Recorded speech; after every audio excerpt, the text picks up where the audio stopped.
هلمند کې د بست خصوصي پوهنتون لخوا د هلمند کرنیز سوداګریز او صنعتي تولیداتو درې ورځنی څیړنیز نندارتون جوړ شوی. دا نندارتون کې د هلمند سوداګریز او صنعتي تولیدات په ځانګړو غرفو کې نندارې ته وړاندې شوي وو. مسؤلین وایي دا درې ورځنی نندارتون د هلمند د محصولاتو د پیر او پلور او د هلمند د تولیداتو د معرفت او نړیواله کچه د صادرېدو په هدف جوړ شوی. کم محصولات چې دي، کمې تصدۍ او فابریکې چې دلته راغلي دي، کم کرنیز او همدارنګه د مالدارۍ په بخش کې چې کم محصولات دي، دا یو د بل سره خپل نظریې شریکوي. د مصرف کوونکو له نظره د هلمند محصولات وګورو او په هغه کې د رضایت کچه وښیو.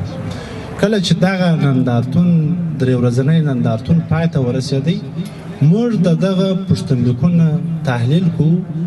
د ټولنې د وګړو بالخصوص د کرنې د برخې د بزګرو د دې هغه اقتصادي وده ورباندې ښه سي او ځوانانو ته د کار زمینه برابره سي، او د دې ترڅنګ موږ د نورو هیوادونو د محتاجیو څخه خلاصو.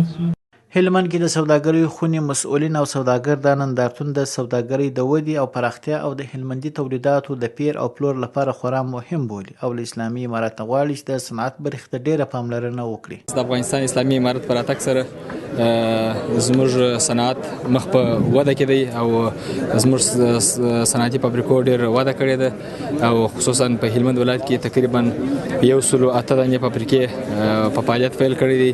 نو د ولسوالۍ مختلف کروندګر خپل محصولات راوړي په داسې نندارتون کې ږدي، نو هغه تجاران هغه په دې باندې پوه په دې پلانکۍ ولسوالۍ کې موږ دغه غلجاتو ته، میوجاتو ته، سبزیجاتو ته یا حبوبات موږ ضرورت لرو، هغه په دې ولسوالۍ کې دا کرل کېږي، تولیدېږي. ستا دلته یو بازار موندنه وسي چې موږ ډېر اړتیا ورته لرو، ځکه چې زموږ جنسونه په لرې سیمو کې بیا څوک نه پیژني. چې بازار موندنه وسي در لرې سیمو در جلا ولایتو پورې زموږ جنسونه هم خلک پیژني، هم پرمختګ کېږي. د دې ولایت سوداګر وایي تر بل هر وخت د پانګوالو لپاره د سرمایه ګزارۍ بهترین فرصت چمتو دی چې په کال یوازې 108 نوې فابریکې د ولایت کې جوړې شوي.